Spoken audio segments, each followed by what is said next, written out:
l'école malienne est à l'image de notre pays, une belle école. L'enseignement n'a pas changé, l'école n'a pas changé, mais c'est deux courants qui sont rentrés dans l'école et c'est des idées qui sont rentrées. Et c'est des idées qui peuvent chasser ces idées-là de notre école. L'école n'est pas un espace où règne et d'où doit régner la machette, ou les fusils, les coupes-coupes. L'école ne doit pas avoir peur. Et l'école ne doit pas faire peur. L'école doit faire peur avec les idées, avec des propositions. Et surtout avec un engagement intellectuel. C'est comme ça que nous avons connu l'école. Et si, à travers ces organisations-là, à travers cette opération Tchebo, l'école peut reprendre ses lustres, moi je serai au front-off pour aider ces jeunes-là à pouvoir affirmer cette idée qui aujourd'hui commence à faire tache d'huile. Les différentes éditions où les combats passés avec la présence des autorités qui ont bien voulu venir constater.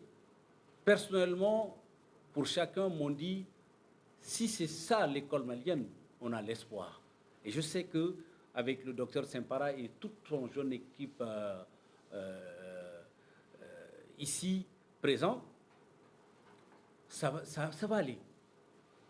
La jeune équipe donne le meilleur d'elle-même. Mais les idées également sont les plus merveilleuses. Aujourd'hui, l'adhésion est totale. Mais le combat ne fait que commencer. Quand on parle d'idées, on parle d'ouverture, on parle de confrontation. Et j'espère que cette année, ça va être encore mieux que l'année dernière, mieux organisé, mieux structuré et mieux accompagné. À cela, je demande aux populations, aux différentes structures, comme tout de suite l'a fait Bandjougou Dante, il est prêt à les accompagner, que nous les accompagnons tous. C'est pour l'intérêt de l'école malienne. Quand on aide ces jeunes-là, c'est pour notre intérêt et c'est pour l'intérêt du Mali. Et à cet exercice, chacun a y gagné.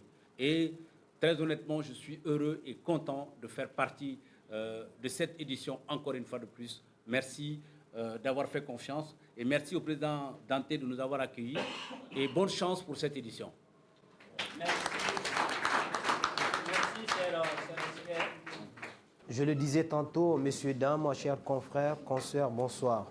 Je réponds à l'identité de Moussa Konaté, et journaliste au groupe Média Énergie, rédacteur en chef Radio Énergie FM et Énergie Digitale. Ceci étant, après avoir écouté les différents conférenciers, j'ai quelques questions à l'endroit de M. Sempara et de M. Sampi, un éminent journaliste et communicant à la fois. Et je salue au passage notre éminent président de la Maison de la Presse et notre très chère dame qui représente les dames sur ce présidium. Alors, sans une autre forme de transition, M. Sempara, pour la première question, comment se fera le déroulé de l'événement? Puisque l'événement est prévu pour le dimanche, comment ça va se faire? Ça, c'est la première question. La deuxième question, ça vaut plusieurs années que vous organisez cette compétition entre les différentes universités du Mali. Quelle sera la particularité de cette édition? Quelle est cette touche que vous allez apporter? Cette touche nouvelle. Ça, c'est la deuxième question. La troisième question, j'en ai plusieurs, mais je vais laisser le soin aux autres aussi de pouvoir poser la question. Alors, ça vaut plusieurs années que les étudiants sont en train de compétir voilà, à travers voilà, cette initiative. Est-ce les lauréats? Qu'est-ce qui sont devenus les lauréats de ces différentes compétitions? Quelle est leur situation actuelle? Puisque vous parlez d'impact social, votre organisation, c'est pour impacter.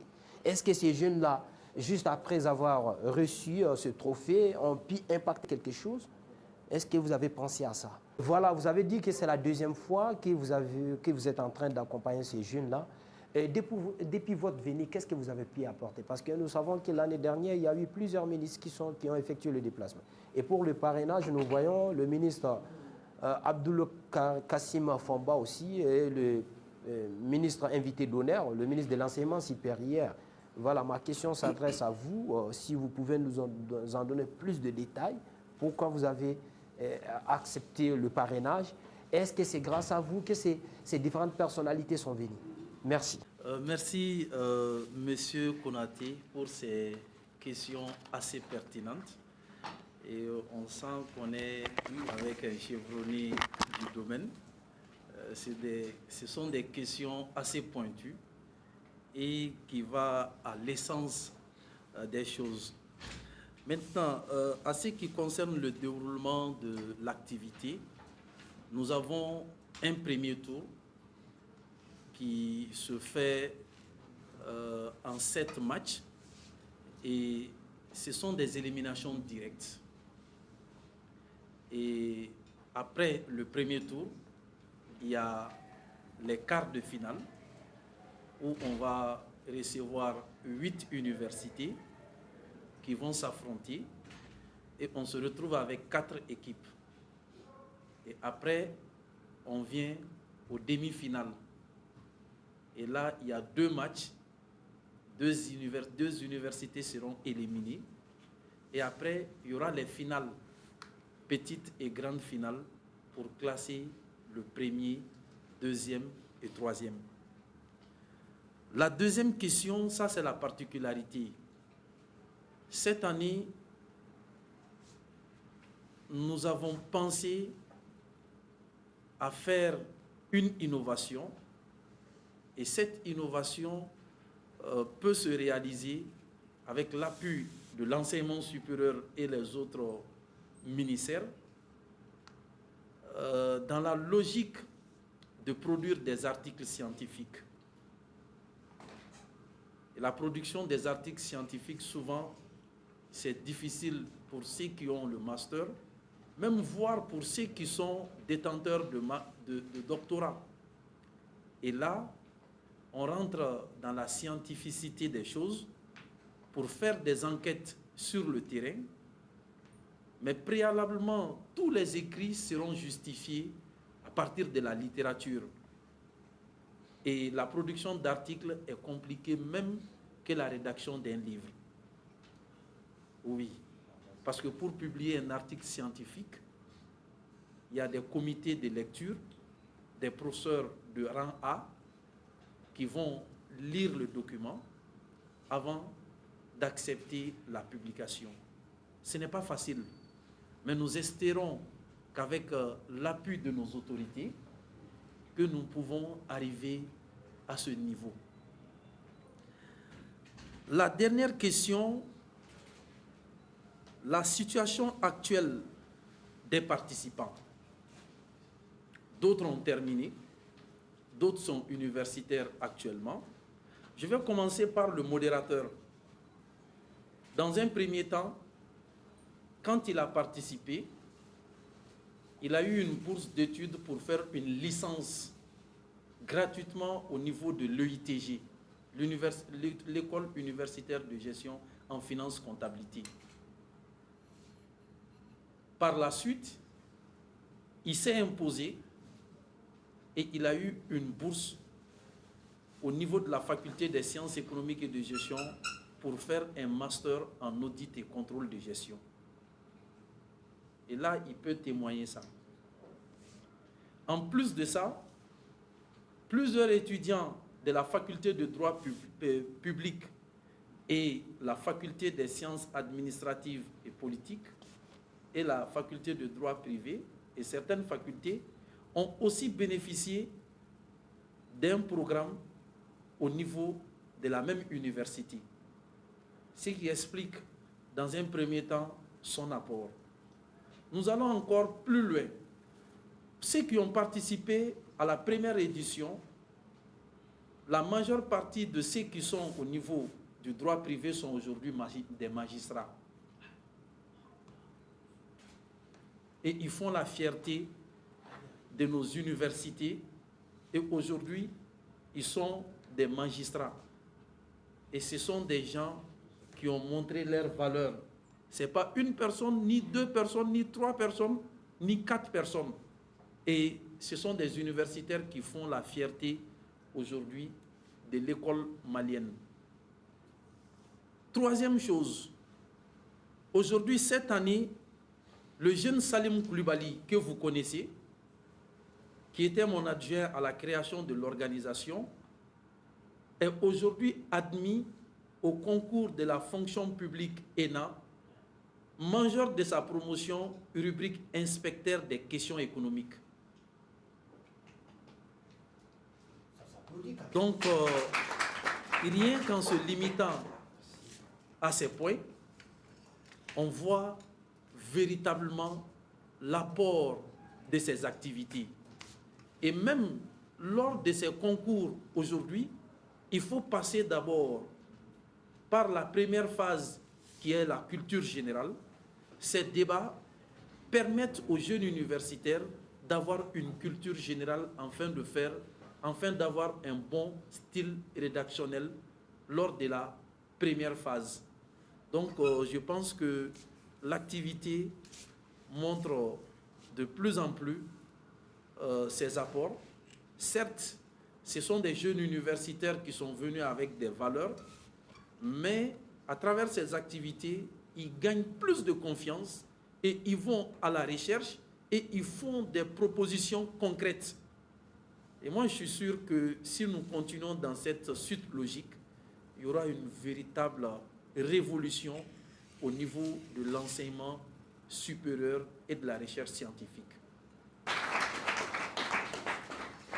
Merci pour la question. Bon, je pense que ce qu'on a apporté, pour moi, il est essentiel que je signale que mon accompagnement est d'abord personnel, avant que ce soit un combat pour mon entreprise. La mobilisation des personnalités, c'est d'abord le sérieux du projet qui l'a amené. J'ai peut-être été parfois facilitateur. En des points, j'ai pu un peu tirer sur l'insistance, mais toujours est-il que Fenyman m'a référé. Et l'engouement a été pour les premiers qui sont venus. Ils en ont parlé autour d'eux.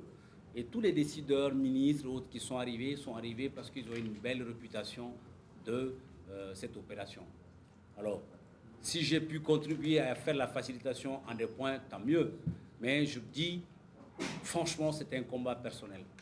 Parce que je m'identifie à ce projet, à ces objectifs pour la jeunesse. À tous les niveaux, on doit pouvoir aider la jeunesse. Qu'on soit balayeur, qu'on soit journaliste, qu'on soit communicant, qu'on soit ingénieur, qu'on soit ministre ou président, chacun peut à son niveau apporter sa contribution à l'entreprise des jeunes. Et pour moi, c'est ma modeste façon d'apporter ma touche à cet édifice que les docteurs Saint-Para sont en train de faire tous les jours. Alors je pense que c'est un honneur. Si c'est à refaire, on va le refaire. Donc, ai-je apporté grand-chose? Bon, je ne pense pas. Mais j'ai quand même donné ce que je peux, personnellement, par combat personnel. Merci. J'avais une série de préoccupations, mais votre intervention a permis d'élucider beaucoup. D'abord, à ces jours, quel est le nombre d'universités qui ont confirmé leur participation? Cette édition, c'est la combienième? Donc, vous avez parlé de l'impact, je m'en arrête là. Merci beaucoup. Merci pour les différentes interrogations. Actuellement, nous sommes à la 4e édition. Mais avec le premier programme qui se limitait uniquement à la faculté des sciences économiques et de gestion, on est à la 7e édition de ce côté. D'ici quelques mois, on va lancer la 8e édition. Mais ce qui concerne l'ensemble des universités, qui est Tchebo, on est à la 4e édition parce que l'idée même est parvenue lorsque j'étais taquiné par M. Moussa Konaté en disant que le fait de limiter ça à la FSEC, est-ce que ce n'est pas une forme de discrimination? J'ai dit non, ce n'est pas une forme de discrimination parce que nous, les gestionnaires, nous sommes dans la logique de la prévision et de la faisabilité du projet. Étant un pur produit de la faculté des sciences économiques et de gestion de la première année à la licence, de la licence au master jusqu'à la thèse, je me dis l'environnement le plus propice, c'est d'organiser à la FSEC. Avec ce succès, ça va être enchaîné, ça va être tiré vers les autres facultés.